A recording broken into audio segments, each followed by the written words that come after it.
Hey, welcome to another update on Archmage Rises. With me as always is nobody, just me. This update is dedicated to Nick. Because every time we did an update on Archmage, Nick was like, hey, we should just like play the game and then just, as you're going through, like say a few things and kind of continue on to stuff. Well, Nick, here it is. I'm just going to play the game. Okay, so where we're at is we're working on 3D dungeons, and in the 3D dungeons, Michael has been very diligently working on getting the fun factor in for the dungeons, so that exploring them is actually worthwhile. So that's what I'm going to do, and I'm going to show you a new feature that he put in. And because I like playing Diablo, I hit the tab button and I get a mini-map up here. Well, the mini-map here, but then I get a map so I can actually see where I am and where I can go. So I'm in the entrance, and I just happen to know that, and there's a room to the north. So here we go. Let's see what happens. And I have no light. I always forget that. Okay. Here we go. We have light. Okay, so there's some items in this room, and all the rooms are generic using our hallway template. So all these rooms are going to be pretty boring. But at the end of this video, I'm going to show you what Michael and Emily, our 3D modeler, are working on to make these rooms more interesting. But first I'm going to play the game here. So one of my design decisions was to make the game play fast, and one way of doing that is that not everything in a room you can click. So you see there's no highlight, I can't click it. But this is clickable, so I immediately know that I can get something. So I found 24 gold. So that's how you search a room, is you just like move your cursor over it and you search. Okay, so where can I go? I guess there's only one way to go. Minimap's telling me that up here. Daniel has also been working on the game, and he put in ray casting so that doors are always visible. No matter where the camera is, the camera can see the doors of the room. So we were having a lot of problems. Like, I was just looking at this cupboard here and wondering, like, oh, is there a door like stuck behind there? But the answer is there isn't, because Daniel did the ray casting check, and if you can't see the doors, it just regenerates the room. So here we go. We're going to go into this room. And wow, this is like the world's most boring dungeon. So the problem with the... Oh, I found treasure though. So actually it's pretty fun. We just redesigned how we generate these dungeons. And the whole thing I was trying to show you in this update video is how they're not just long hallways. And then, of course, what does it do? It randomly generates a long hallway. On the map, you can see here's the staircase thing, a little icon showing where the staircase is, so that way I know when I want to get out where it is. And I'm gonna keep going forward. And boy, oh wait, that thing was trapped, but I avoided it. Hooray! I found a short staff. I'm not even gonna bother equipping it. Are you kidding me? Another stupid long hallway? This is ridiculous. Oh, there was a trap in this room. Okay, so, oh, the barrel has something. Oh, man, I'm almost dead. Okay, now I'm going to cheat and just give myself more health. Okay, so, let's go in this room and see what happens. Okay, so, it's a corner. So I got two corners next to each other. That's part of the new algorithm, that I can do that. Okay, let's keep going. Oh, another trap. Oh, finally. Okay, now we're at a four-way room. So we actually never generated these before. All we ever had was the hallways, and sometimes we have a T intersection that would split off and create more hallways. But now we actually have different directions we can go. So let's go west. Okay, and now I got some more choices. I can go north, I can go west. I'll just keep going west. Ooh, another trap. Okay, so let's go west. Ah, my light keeps running out. I'm just gonna cheat. Put on my cheater's light. Okay, north. Let's see what's north. And more north. You can see we're still randomizing materials of the room. That's gonna change soon. Okay. Oh, it's curving. Going here. Oh, this door's locked. Okay, so this is one of the new features. So I have a locked door, and I can try and bash it in, or I can unlock it with a lockpick, or I can use the key. But I don't have the key, and it tells me here, you need the green key. So, let's go try and find the green key. It's going to be somewhere in here. So, pull up my map and see. So, there's a little icon here. Yeah, so Roger, we need to update these graphics so they don't look so terrible. And so right now we're using an Xbox B key to show that that door is blocked. So, identifying on the map where there's locked doors or blocked doors is important for as you're exploring. So let's go see if we can find a green key. Now, Michael made this so that you can actually move around on the map. I don't think I actually want to do that. I don't think I want to let that happen, but I have to admit, it is pretty handy. Okay, let's go north. Okay. Ooh, I found some gold. And it's a dead end. But it did have gold, so that's nice. Okay. I'm using the cursor keys in order to move around because I find that real convenient. I don't have to click every single door. Okay, we're searching around. We're looking for a green key. I narrowly avoided a trap. Okay. Let's go in here. I found a torch. Ooh, it's another dead end. Okay, so this design wasn't previously possible, but now we're getting dead ends. And so the next step is we're putting in the themes of the rooms. And so these dead ends, they could be a bedroom, a study, maybe a jail cell, or something like that. And that's what makes the dungeons more interesting. I think it makes it more interesting. Okay. Oh no, I'm being attacked! Okay. Now, I'm not going to waste time fighting out this battle, and then we still have a bug here with the map being up. That's okay, I'll just hit my magic key and automatically win the combat. We'll keep that key enabled for the final version of the game, you know, in case you guys don't want to do combat. Okay, now, I can go here, and let's see, found a short staff. Oh, it's trapped. What's in this? Crispy bacon! Okay, well, crispy bacon is the most powerful item in the game, but it did not give me the key that I was looking for. Let's see, are there any other rooms to explore? I don't think so. Well, this sucks. The game's all broken. Okay, worst demo ever. Hey, wait a minute. I got the green key somehow. Now it's really the worst demo ever. Somehow I picked up the green key and I don't even know when I picked it up. I'm gonna have to watch this video to find out when I actually got the green key. Now, I wrote the algorithm for laying out the dungeons, and I'm pretty sure it was in here, but I got something that popped up said I got a staffer. Yeah, I got 2 of these staffs. Anyway, I found the green key, and so the monster that was inside this room was actually guarding the key. So that's something about the logic of the placement. So we look for a dead end, so this is a dead end room, and we put a key in it, and then we put monsters outside to guard the key to make it more exciting and fun. And it was more exciting, and it was more fun. Okay, let's go open that door. Okay, so here we are. We click the door. Unlock with the key. Woohoo! And oh great, I'm underwater, and it's like really super dark when we're underwater. I don't know why it's so dark.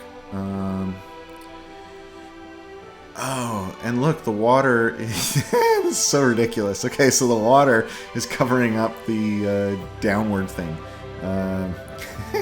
So the water would actually be flowing down. I bet you if I go down, there won't be anything there. But anyway, so here I am underwater, and there is an action point down here at the bottom that says I can do one thing before I start drowning and taking damage. And that's based on my, I think, strength or something that affects my ability to breathe underwater. And, also, James is working on the audio experience of the dungeon. So right now I have the sound turned off because we just have junky sounds, if we have anything at all. But James and I had a good meeting this week going over the audio experience, and I think it's going to be really good. It's going to really sell being there. So wait to see what happens with that. So anyways, if I open up this door, so I leave the room and I can leave the door open. What that does is it drains the water into this room. And this room has a drain in it. Now, how in the world would you know that? well, actually, I'm covering it up. But when I move, you can see this little icon shows that there's a drain. We don't have the model of the drain yet, so we can't actually see it in the room. But effectively what's happening is I was in this room, and the water was pouring into this room, which it's not anymore because it drained out into this room. And why does this room not have any water in it? Probably because it's a downward stairs room, and therefore we don't even check to put the water at the ground level. But anyway, that's what's happening. So that was kind of a little way of solving a problem, like a little obstacle within the dungeon. Not a great example of it. It's more interesting if it's like 2 things away and you have to try and find the drain and you're worried about drowning and everything. But anyway, let's go down to the next level and see what is down here. Okay, so here are our new level, and we'll go north.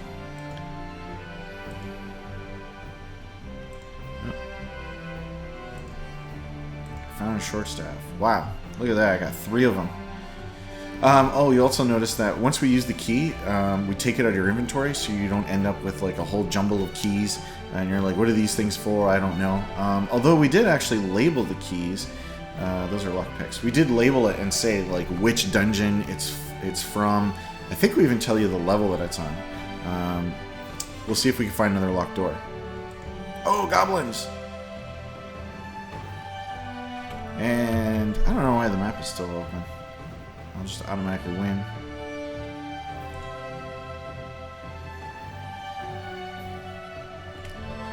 Okay, so did I have the map when I moved here? I guess I did.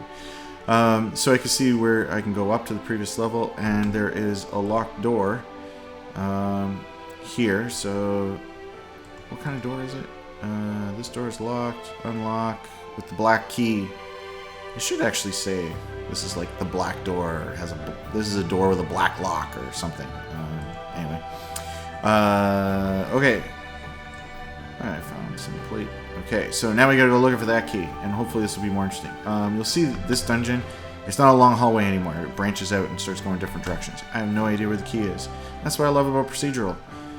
Even the designers don't know where stuff is. Oh, man. Okay, so I'm running into these patrols, and these patrols, it's covered up by the big black thing, but the patrols are way more powerful because I'm on a second level of the dungeon. And I think that is how people would expect dungeons to be. Press my auto win key.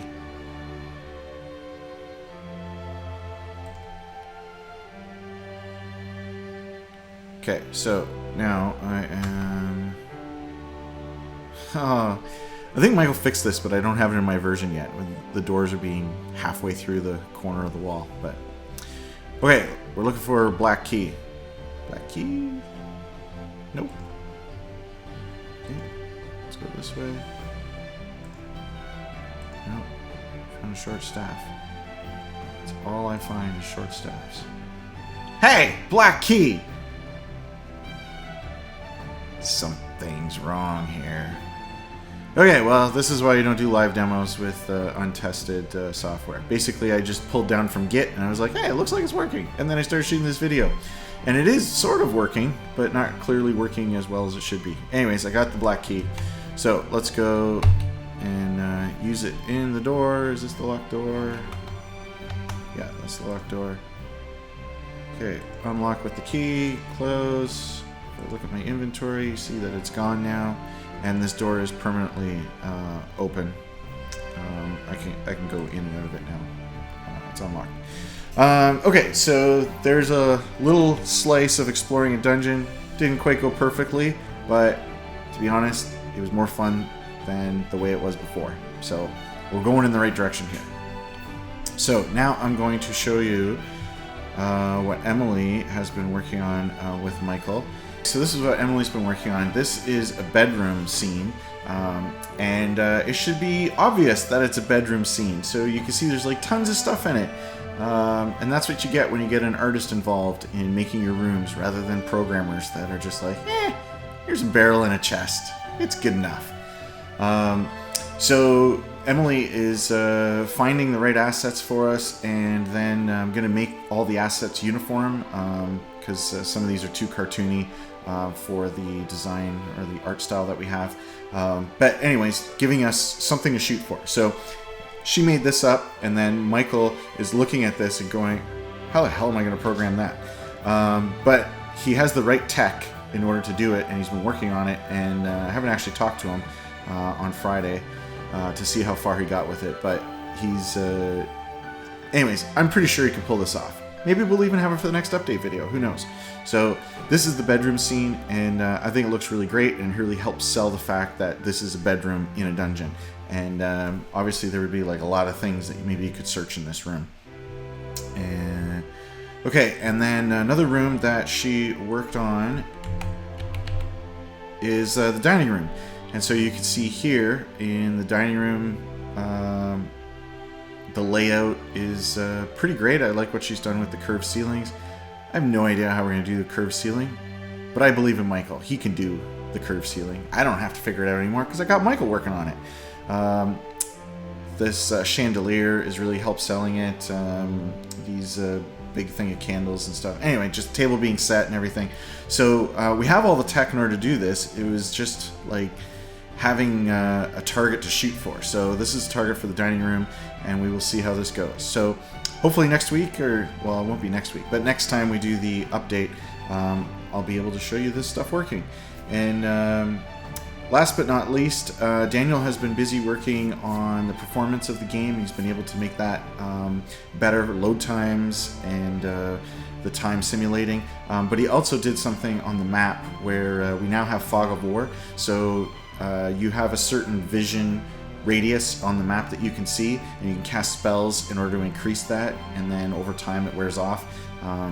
And so this way you can be walking through the forest and suddenly come upon monsters and be like, ah! Now they scare you when you see them, whereas before you could see them like a mile away because the icons were always showing on the map. But that's not the case anymore, so that's been nice. And then we're going to put in this thing called Master Audio, which is going to give us reverb and the ability to move sound effects around and randomize sound effects that you hear within a dungeon.